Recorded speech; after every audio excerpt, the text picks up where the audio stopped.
Hai semuanya, Assalamualaikum warahmatullahi wabarakatuh. Berjumpa lagi dengan saya, Dani Primasari Narendrani dari Kemenak Kota Madiun Kreatif Studio. Kali ini kita akan berbincang-bincang dengan orang nomor 1 di Kementerian Agama Provinsi Jawa Timur. Beliau adalah Kepala Kantor Wilayah Kementerian Agama Provinsi Jawa Timur, Bapak Dr. Haji Husnul Marom, Magister Hukum Islam. Saya sapa dulu beliau. Assalamualaikum Bapak. Waalaikumsalam warahmatullahi wabarakatuh. Sehat dan selalu semangat ya Bapak nggih. Alhamdulillah sehat walafiat. Begini Bapak, di era Gus Yakut ini, Menteri Agama saat ini, kan ada 7 prioritas kebijakan dari Kementerian Agama Republik Indonesia. Barangkali bisa dijelaskan Bapak dan diuraikan dari ke-7 prioritas kebijakan Kementerian Agama itu apa saja nih Bapak nih? Ya, terima kasih. Saya sampaikan salam untuk semuanya. Pertama, Assalamualaikum warahmatullahi wabarakatuh. Salam, Om Swastiastu, Namo Buddhaya, salam kebajikan dan salam rahayu.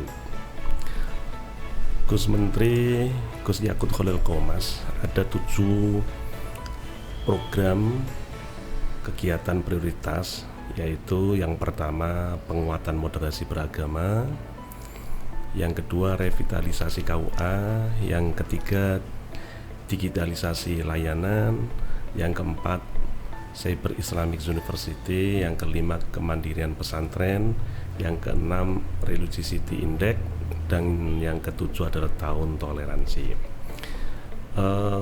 Untuk penguatan moderasi beragama, itu kita mengaktualisasikan kembali nilai-nilai moderasi beragama. Karena apa? Karena setiap agama itu memberikan tuntunan yang baik, hanya saja umat beragama cara memahami itu ada yang ke kanan-kananan, ada yang ke kiri-kirian.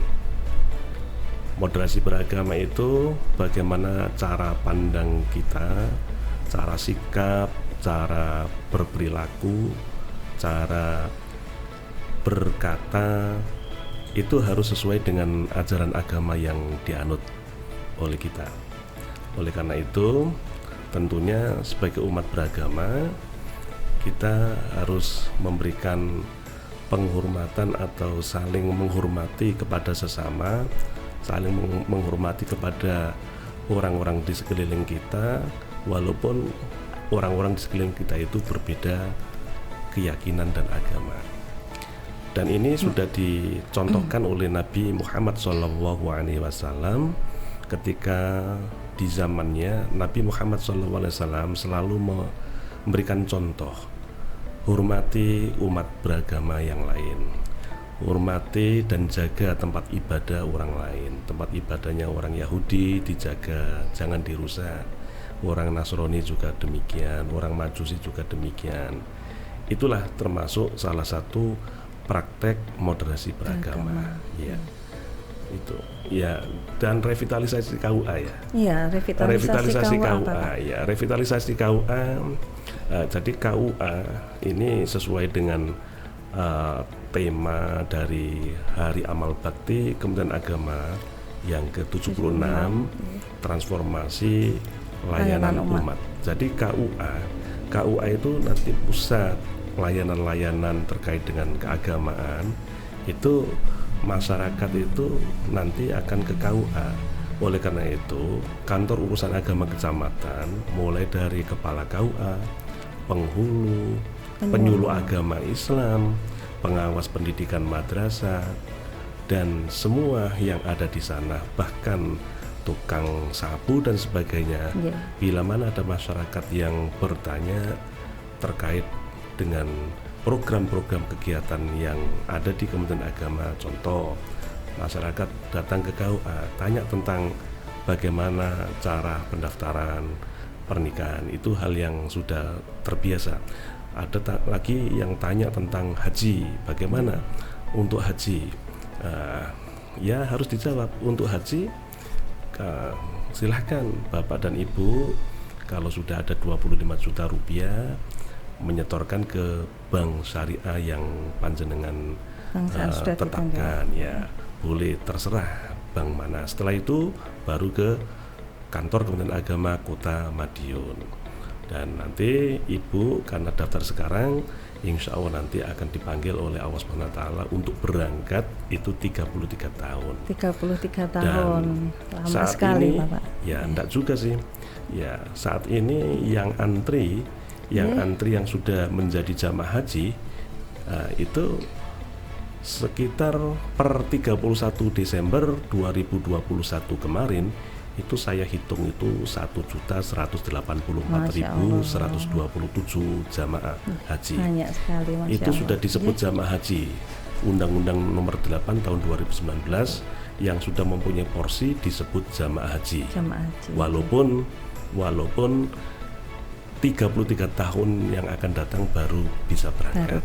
Sudah disebut jamaah haji karena sudah punya porsi haji. Nah, bagaimana yang disebut calon jamaah? Nah, calon jamaah haji itu adalah orang Islam Indonesia yang punya angan-angan kepingin haji tapi belum punya uang, belum punya cukup uang untuk nyetorkan ke bank syariah, masih angan-angan. Nah, itu disebut calon jamaah haji. Berarti belum mendaftar ya Bapak? Belum mendaftar. Nah, yang sudah mendaftar sudah punya porsi disebut jamaah haji.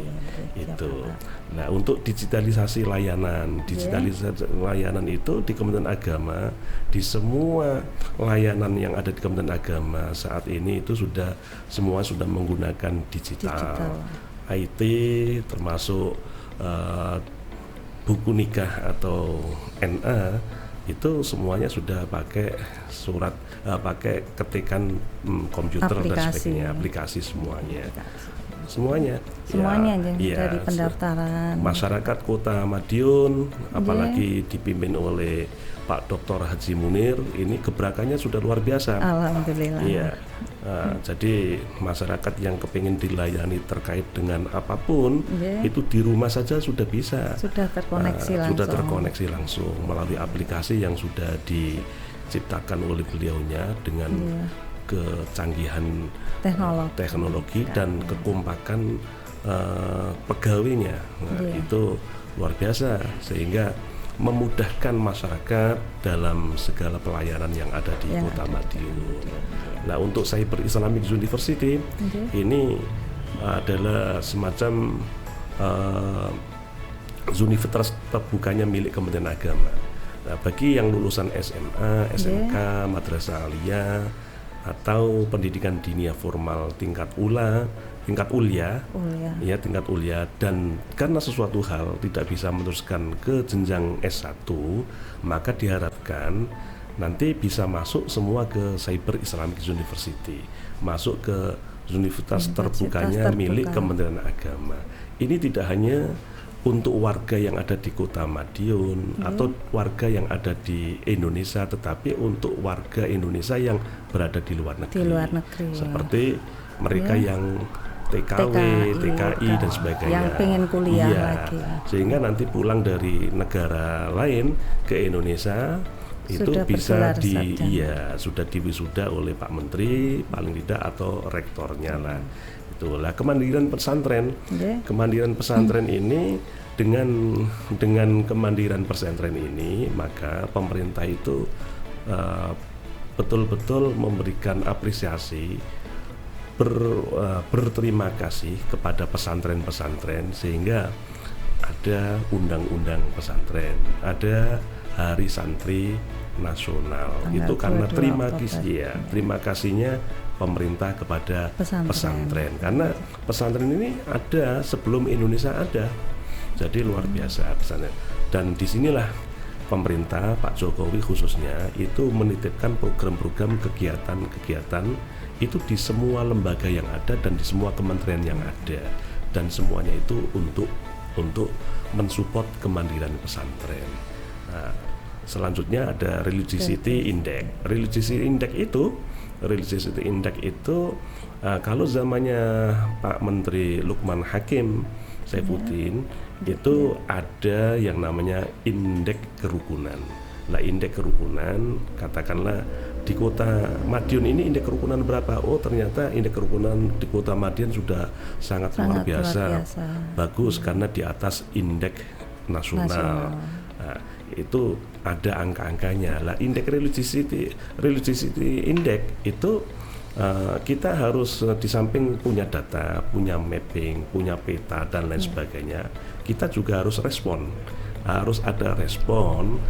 Ini di KUA atau di kecamatan A, salah satu di Kota Madiun itu ada orang yang mengaku beragama Islam dan pengikutnya banyak, tetapi orang tersebut ada beberapa ajarannya yang menyimpang dari Islam. Lah maka Kementerian Agama melalui Pak Kepala Kantornya memerintahkan untuk ada tim dan mendata orang tersebut atau petanya bagaimana, pengikutnya sampai berapa, apa ajarannya dan sebagainya. Dan setelah itu responnya bagaimana? Responnya yaitu kepala kantor tadi dengan timnya itu merespon orang itu yang mengaku agama Islam tadi ya diberi tuntunan, diberi pembinaan supaya kembali kepada ajaran Islam yang sebenarnya. Itu termasuk indeks religiosity.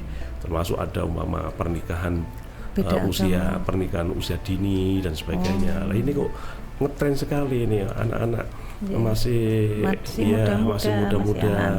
Nah itu juga harus segera respon kita respon supaya tidak terjadi usia pernikahan dini dan sebagainya. Nah kalau yang pernikahan bagi yang bagi janda ya boleh itu diutamakan, khususnya yang masih muda Bapak. Nah, tahun toleransi ini tahun 2022 ini memang ditetapkan oleh pemerintah Pak Jokowi dan juga Pak Menteri Agama Gus Yakut Khalil Qomas. Tahun 2022 adalah tahun toleransi. Sehingga kalau 7 prioritas kebijakan Kementerian Agama ini betul-betul sukses karena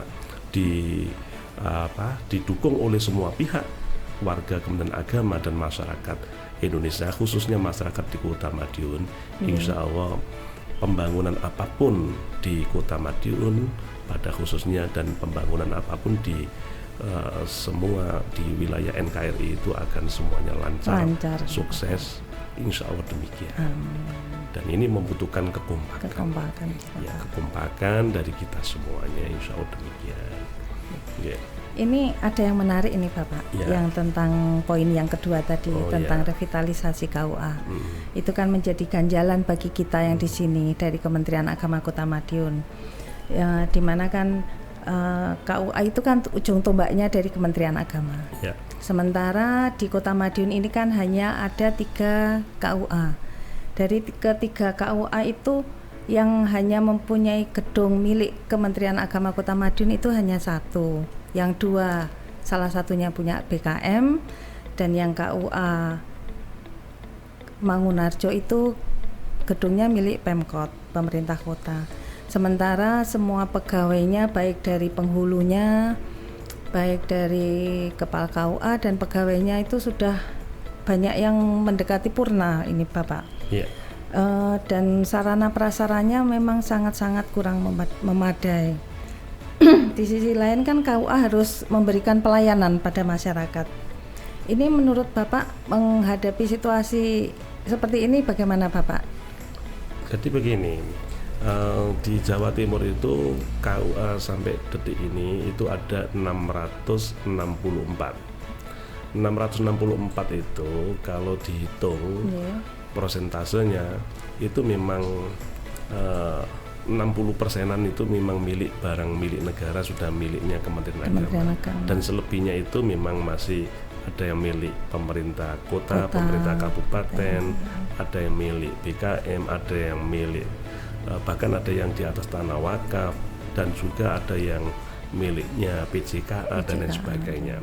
Dan untuk di Kota Madiun ada dua bangunan KUA di atas bukan miliknya Kementerian Agama Kota Madiun. Ya ke depan Nah, ke depan atau mulai saat ini sudah paling tidak kepala kantornya harus segera mengusulkan melalui perencana usulan, yaitu untuk kalau sudah ada tanahnya maka tinggal mengusulkan pembangunan gedung KUA tersebut. Kalau masih belum ada tanahnya maka yang dipikirkan harus ada pengadaan tanahnya. Dan kemarin kan ada tanah dari hasil sitaan KPK itu yang sudah diserahkan sertifikatnya, alhamdulillah. Itu juga bisa dibangun untuk gedung KUA. Untuk tempat layanan, apakah KUA, apakah madrasah negeri atau apa, itu bisa. Itu kalau sudah punya gedung sendiri di atas tanah milik Kementerian Agama, itu nanti layanan kita kepada masyarakat akan semakin lebih baik dan lebih baik. Dan masyarakat senang dengan layanan kita tentunya. Ini yang terakhir Bapak terkait masalah KUA. Statement apa kira-kira dari Bapak untuk kemajuan apa, dan juga kesan dan pesan dari Bapak untuk kemajuan Kemenak Kota Madiun Kreatif Studio ini Bapak? Tentunya harus kita bahagiakan dengan layanan yang sangat baik, dan ini sudah dimulai sejak beberapa tahun yang lalu oleh kantor Kementerian Agama Kota Madiun dengan adanya pelayanan terpadu satu pintu, termasuk pelayanan apapun semuanya itu berbasis dengan IT, digital dan sebagainya. Ini memudahkan semuanya, walaupun pejabat yang dibutuhkan oleh masyarakat itu kebetulan ada tugas lain, tetapi layanan tetap jalan. Ini artinya memudahkan masyarakat dan masyarakat akan senang semuanya. Ini saya kira yang seperti itu perlu dipertahankan dan perlu ditingkatkan lagi untuk bagaimana bisanya melayani masyarakat itu semakin hari semakin baik sehingga masyarakat puas atas layanan kita semua. Dan yang lebih penting lagi, layanan apapun untuk menuju zona integritas adalah 0 rupiah atau gratis. Pelayanan gratis. Jadi pelayanan apapun harus semuanya gratis. Alhamdulillah. Kita juga membangun seperti ini juga modal nekat Bapak. Kita akan mengikuti perkembangan zaman juga karena semua sudah secara virtual, secara online, secara digitalisasi itu Bapak. Mungkin ada sedikit tadi yang saya penasaran Bapak, tentang universitas terbuka. Tentang universitas terbuka itu semuanya bisa mendaftarnya Bapak? Bisa, warga negara kita secara online. Bisa secara online, dan itu bisa dibuka di websitenya Kementerian Agama, khususnya di pendidikan Islam. Dan tentunya warga Kementerian Agama memberikan sosialisasi informasi kepada masyarakat yang membutuhkan. Ada pedagang-pedagang kaki lima yang mereka itu ternyata lulusan madrasah aliyah, lulusan pendidikan dinia formal tingkat ulia, lulusan sekolah paket C, umum juga bisa Bapak, SMA, SMK bisa semuanya. Itu untuk warga negara Indonesia. Alhamdulillah.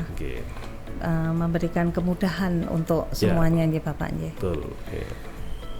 Barangkali ini Bapak, terima kasih telah berkenan hadir di Kementerian Agama Kota Madiun Kreatif Studio ini Bapak. Mungkin ada pesan dan kesan terakhir lagi Bapak yang perlu disampaikan untuk kami. Selamat dan sukses untuk kantor Kementerian Agama Kota Madiun, dan tetap memberikan pelayanan yang terbaik untuk masyarakat. Dan semua pelayanan adalah tidak ada transaksi apapun, alias 0 rupiah alias gratis. Dan masyarakat tentunya akan lebih bahagia karena pelayanan kita yang luar biasa, yang sangat baik. Terima kasih Bapak telah berkenan hadir di Kemenak Kota Madiun Kreatif Studio, dan semoga semua dari penjelasan Bapak tadi bisa menambah ilmu bagi kami dan pengetahuan untuk kita akan 7 prioritas Kementerian Agama, khususnya tadi di poin revitalisasi KUA. Baik, itulah tadi bincang-bincang saya dengan Kakanwil Kementerian Agama Provinsi Jawa Timur, Bapak Dr. Haji Husnul Marom, Magister Hukum Islam. Wassalamualaikum warahmatullahi wabarakatuh. Waalaikumsalam warahmatullahi wabarakatuh.